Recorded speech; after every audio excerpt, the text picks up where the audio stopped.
I'm with Gillian Anderson today. Gillian, welcome to Goldderby. We should probably start off by saying that you are a contender for supporting actress, hopefully, for Any Human Heart and Moby Dick at the Golden Globes. Can you tell us how you became involved in a project where Captain Ahab now has a wife? It's really strange. Well, he actually did have a wife. He's always had a wife, but I think she gets left behind a lot sooner in the book than she gets left behind in the miniseries. But it's, in terms of, for the benefit of the miniseries and the dramatic aspect, it's an interesting juxtaposition to see him, on the home front before he embarks on his journey, and the intimacy and delicacy with which he is a father and a husband, but at the same time completely, obviously, obsessed and passionate about the voyage and also this whale, this dastardly whale. And so, it's a nice element, I think, just to the whole, so it's not so unbelievably testosterone driven from the minute it starts. Yeah, it's a nice change. But also, you were in Any Human Heart, I think that aired last year, and you were nominated for a BAFTA for that, and so it's possible that that might come up again. But what's really fascinating about that one is that, in the 30s, Wallis Simpson was obviously, a character that everyone was extremely interested in, and all of a sudden she appears to be everywhere because Andrea Riseborough is playing her in Madonna's W.E., and she was a very important figure in The King's Speech, which was a massive Oscar contender last year, played by Eve Best. So tell us, what was it like playing someone of that, historical importance? Well, I've been asked to play Wallace a couple of times before, and I guess it's kind of an obvious choice. Just an American living in London or living in Europe. Period. Because the couple lived in Paris for a long time as well, and so.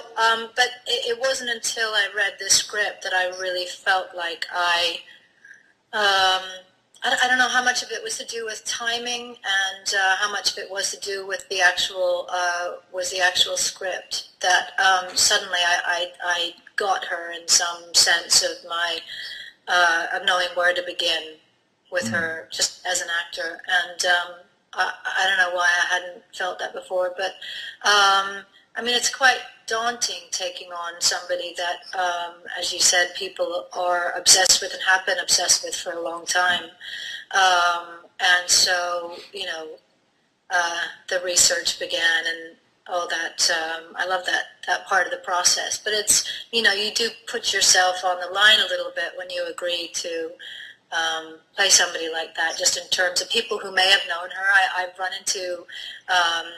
Actually, who was it? It was Julian Fellows. Oh, right. His wife, they actually used to know her. And there are still people around who, of course, did. And it's interesting to hear feedback from them about accuracy or not accuracy, or, and it was an interesting take also on her and on them. And I think it was a lot harsher of a script. It was more opinionated about them, I think, than perhaps we've seen before.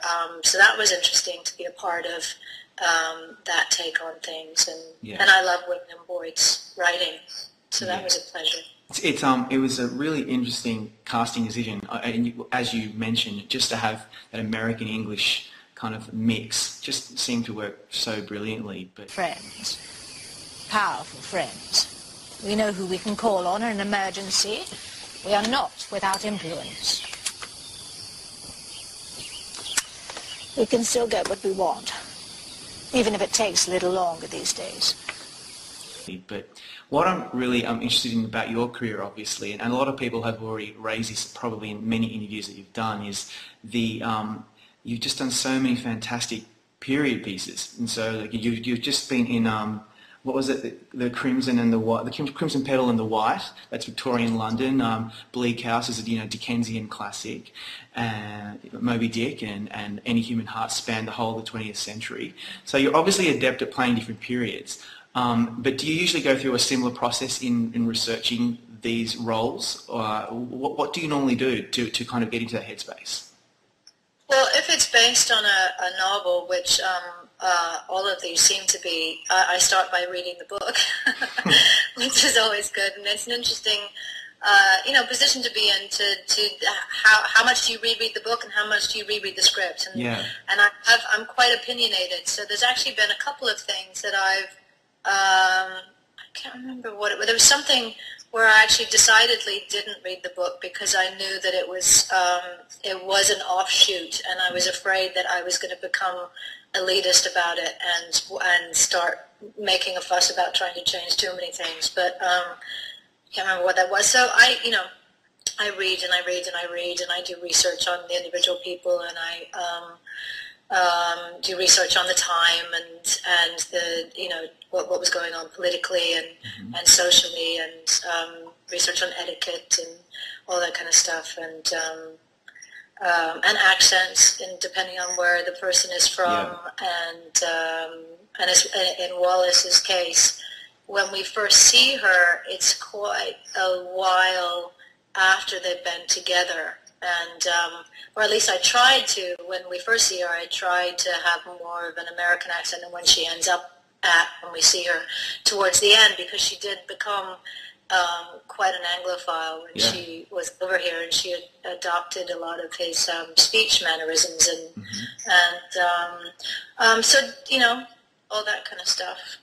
Plays it. What draws you to long-form television? Because you've done a lot of these types of television roles, as opposed to the long slog of a 10-year network series. Is there something about long-form? Sorry? It's certainly not the money.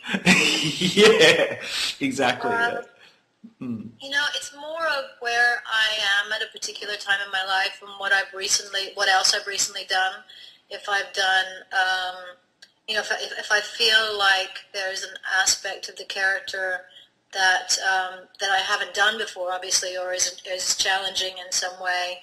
I may choose to do something this year that there's no way I would have chosen to do it last year, and there's no way I would choose to do it next year. But it just so happens that it fits in with my life. It fits in with I seem to get it at this particular period in my life, and it's more about.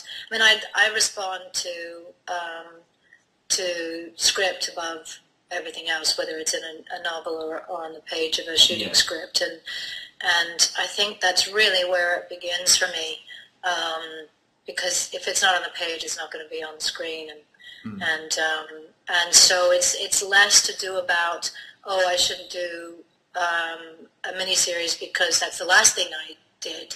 It's more about obviously, unless it conflicts with something else that I feel in one way or another is more challenging or more important in some way, then it's mostly about the material. Yeah. Did I answer your question? You did, but and I'm wondering. That being said, do you think that you would ever do anything on American TV, or maybe in a different genre, something contemporary or sci-fi or futuristic? Are you interested in that at all? Or are you just?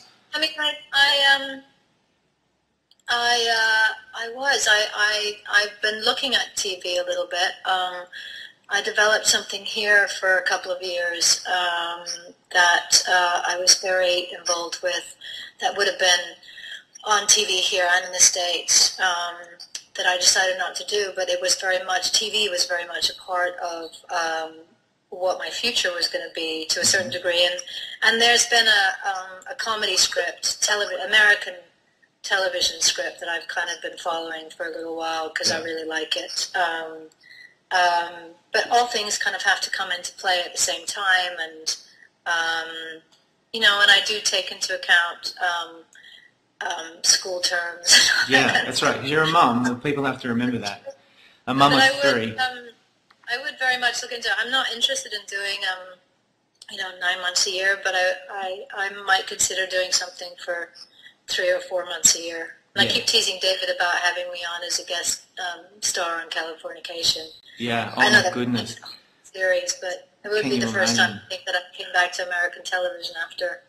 Yeah. I think Yep. that's a great idea. Can you imagine the hysteria if you were to do a guest spot on Californication? It would be that would be Imagine how insane. hysterical it would be to actually film it.